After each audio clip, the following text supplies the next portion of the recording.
place. Guys are making yardage after the catch to help you out that way. I mean, the whole team has picked it up. And don't forget, that means the offensive line has had to pass protect pretty well, too. Yeah, everyone dialed in. It's rare that a receiver of his caliber would drop one pass, but that's now 2 times he's had his mitts on one and lost it. Yeah, and I don't think that they're going to lose confidence in him, though, because of the track record. Such a good player, maybe having a bad game, but I think they'll still go to him in a critical spot. And he'll get this up only to about the 33.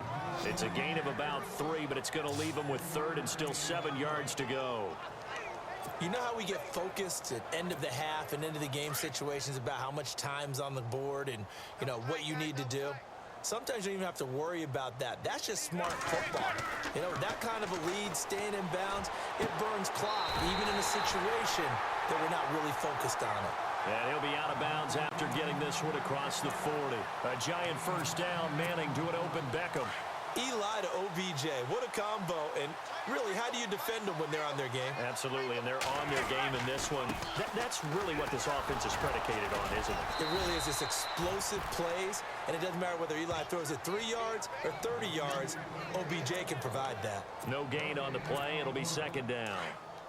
But he was stopped on that play, but he's had plenty of carries all afternoon.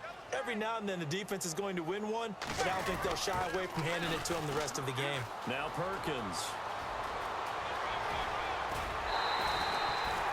31 yards there and a first down. They're trying to show that they can run the ball and protect this lead. Give it to the backs, play a little bit of keep away, don't you think? And that's probably a good philosophy at this point, going to make that defense stand up and stop them. Manning now on first down. Out to the flat. That's complete to his running back. Sharp there with his feet. Gets him a little extra space. And then drop just inside the 20. Give him 8 on the play. And that'll make it a 2nd down. And a nice gain and a broken tackle along the way. And really, we shouldn't be surprised, should we? That's what runners do, especially the best ones. They break tackles and gain extra yardage. They'll run. It's Vereen. And they'll bring him down at the 13-yard line. It's a pickup of 6 and good enough to move the chains. Looks to me like maybe there's a little attrition setting in with this drive. Because when you see that type of a run, I get the feeling the defense getting a little bit tired. And that's the last thing they need, especially when they look up at the scoreboard.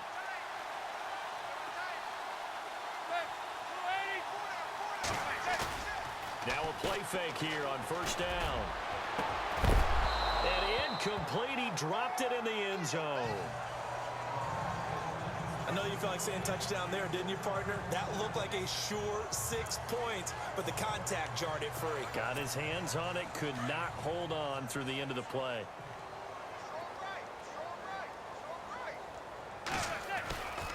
Perkins on the give from Manning. And he will take it on in for a giant touchdown. Paul Perkins, a 13-yard touchdown run. And the Giants just continue to pour it on. Well, 3 scores in this game. I think that deserves some type of a broad gesture. I know in hockey, that's called a hat trick, and people throw their hats out on the ice. What about us? What can we do for this guy? Well, if I'm his teammates, I'm buying him a little steak dinner tonight, right? At least a skirt steak, probably a filet.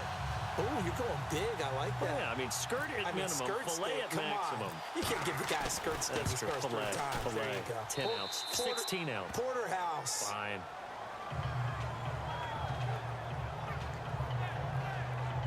So that one a pretty time-consuming 10-play drive. And finishing it off with a touchdown run, Paul Perkins.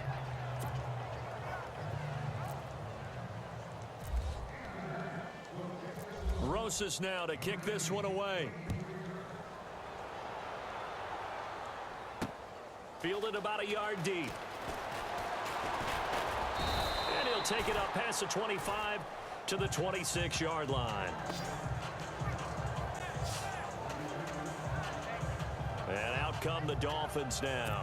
These guys had to punt last time. It has not been a very fruitful game offensively thus far. They haven't even made a trip to the red zone. And I know that everyone's going crazy on that sideline because that drives you berserk. Come off the field, not really move the ball well. As you said, not even get to the red zone, let alone, not even put points on the board. They've got to just take a deep breath, relax, try to figure out what is working, and call more of that. Oftentimes when you're not winning at the point of attack for an offensive line, maybe they're getting out physical. Spread things out a little bit, make it more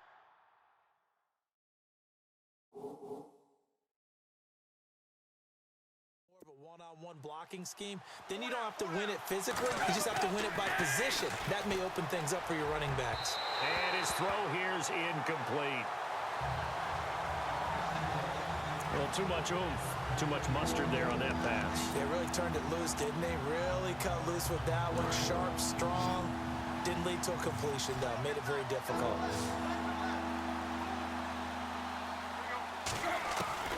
Third and long, it's Tannehill. And now he lost the football.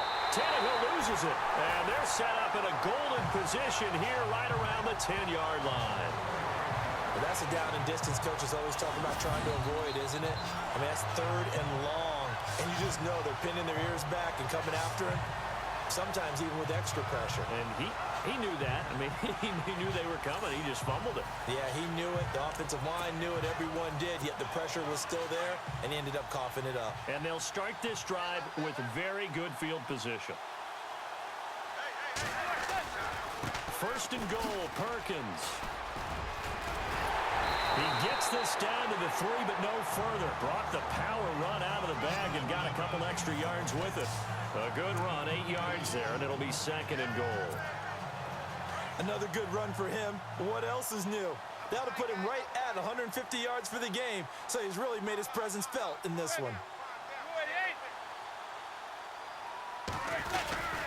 They'll let the shorter back Perkins run it. And he is in. Touchdown, New York.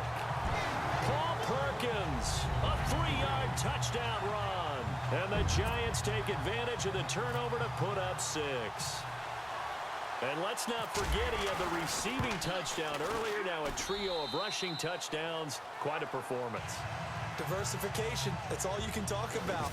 His ability to do everything leaves him on the field on every down on offense because you can hand it to him as we've seen.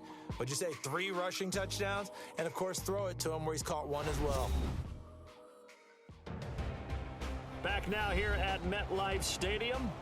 And this is a blowout so far as we get set for the fourth quarter. A very one-sided affair.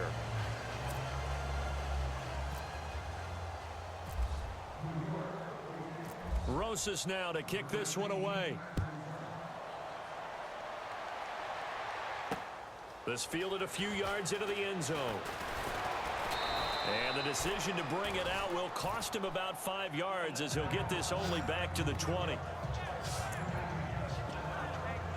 Then the Dolphins getting set to go here. And the turnover last time, that's sort of been symptomatic of their struggles here in this one. Big word. I like it now because you're exactly right. Like that, don't you? All game long, they've struggled moving the ball, turning it over on the last possession. Is that word again, symptomatic? Yeah. I like that. Your analysis, symptomatic of the success of this broadcast. What I like is that you gave me the word, and I just kept using it. 5 yards on the catch there, brings up second down. In recent years, the slot receivers really gained stature in the NFL because they can do so many things. Yes, they can line up wide like your normal wide receiver, but to have that kind of courage and toughness to run routes in the middle of the field and become dependable targets for their quarterbacks and move the sticks, those guys are worth their weight in gold. And this one will go to the 28-yard line. Only 3 yards on the catch. It's third down.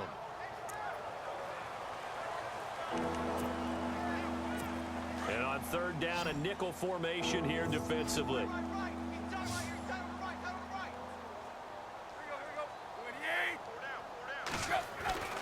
Back to throw, Tannehill. And he finds Julius Thomas. And he's got the first down yardage before he's brought down at the 42. Tannehill with a hook up to Thomas for a Dolphin first down. It's got to the point where we see guys like that make that type of a catch.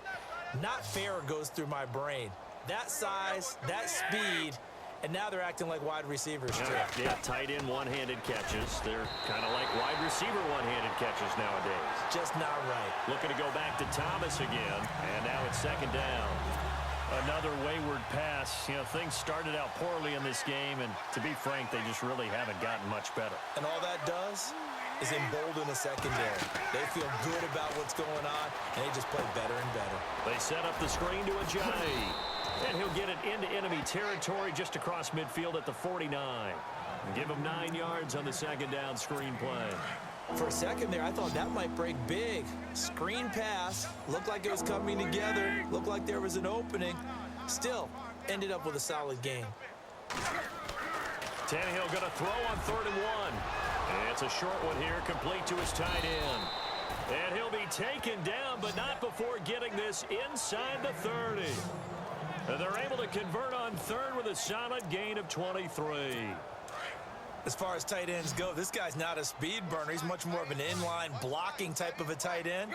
But how about this last play? Made a nice catch and picked up a first down. That's what impresses me about him. When he's called upon, usually gets it done. And incomplete. Kenny Stills, the intended receiver, and that'll bring up second down. Let's face it, perfection is something we all chase, whether it's playing this game or whatever we do. Hard to attain, but that's what they were searching for as that pass goes incomplete. On 2nd and 10, Tannehill. His throw incomplete. He was trying for his tight end, the veteran Anthony Fasano. 3rd down here. This drive, which was going so smoothly, all of a sudden it's a little bit of a roadblock here with 2 straight incompletions. Yeah, apparently this defense has had enough. Apparently they're saying no more. We're making a stand right here, right now. But it is 3rd and 10. They've got to get after him one more time. And Stills over the middle. And he picks up the first down yardage as he takes this one down to the 15.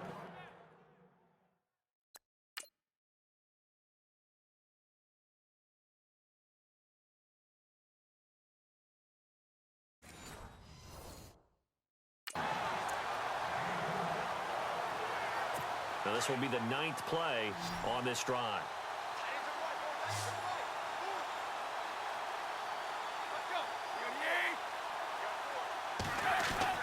From the red zone now, Tannehill. Thomas has got it, complete.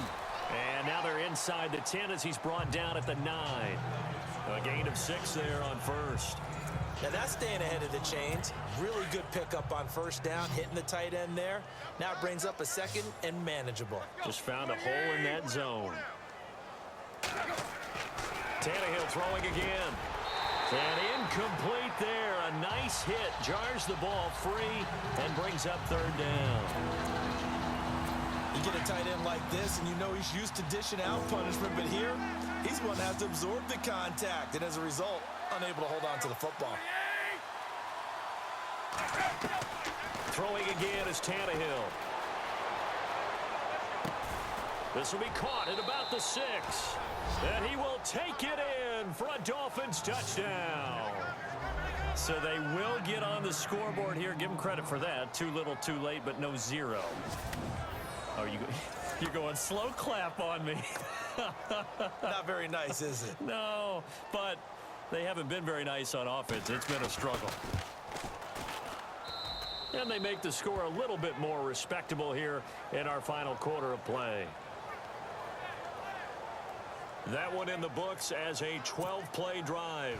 And it winds up in 6 points for the Dolphins. This is taken at the 3.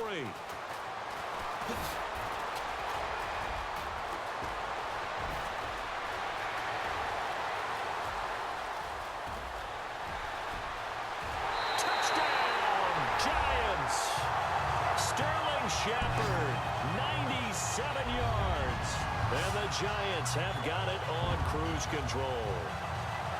So another score there. Often you talk about the 3 phases of the game. Defense, offense, special teams. It's been a clean sweep in this one, hasn't it? It certainly has. They've been pretty dominant throughout this game. And privately, the head coach will add a 4th phase. That's the coaching. And he'll tell the ownership that as he tries to negotiate a new contract off of this win. So they are looking strong here in the 4th quarter.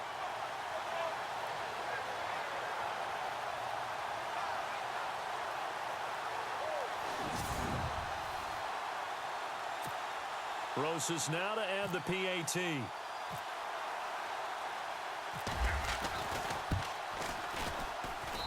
And this one was over a while ago as they just add on to their big lead.